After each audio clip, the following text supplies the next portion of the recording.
Here's the problem. Your last will and testament must be validated by a probate court before any of your assets can be distributed to your heirs. And the probate process can take between 9 months and 2 years before your family can inherit your estate. During this period, assets are usually frozen, and nothing can be distributed without court approval. Probate can be expensive, too.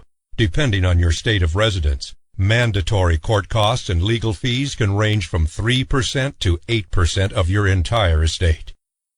What's more, probate court proceedings are a matter of public record, which means that anyone can see what you own and what you owe, as well as who will receive your assets and when they will receive them, which will often attract the attention of predatory conmen and unscrupulous salesmen. So, what's the solution? A living trust.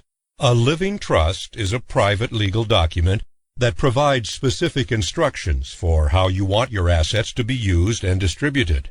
But unlike a will, a living trust does not go through probate, which means that your estate can be transferred directly to your heirs, without the expense, delay, or public record of probate.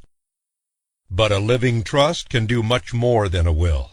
For example, assets can remain in your trust until your beneficiaries reach a certain age, which can prevent court control of a minor's inheritance, or provide lifetime financial security for dependents with special needs, like a disabled spouse or handicapped child.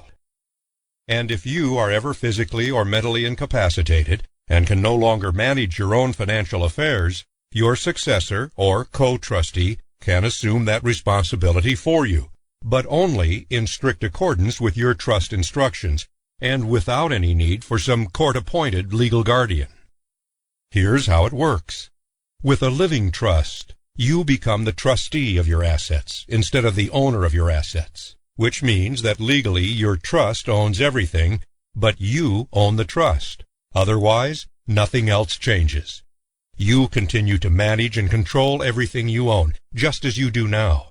The only difference is that you do it all as the trusteed owner instead of the titled owner. So you simply transfer title or ownership of all your assets, your home, your car, your bank account, and all of your investments, including real estate, stocks and bonds, as well as all of your untitled property, like home furnishings, clothing, jewelry, and collectibles, from your name to the name of your trust. For example, from Bob and Sue Smith to the Smith Family Trust, with Bob and Sue Smith as co-trustees.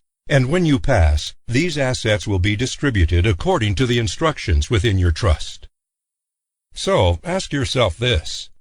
Does it make sense to pass on your estate using a will that must go through the probate process as a matter of public record? And make your family wait up to 24 months or more to inherit your assets? Or make them pay up to 8% of their inheritance in probate fees?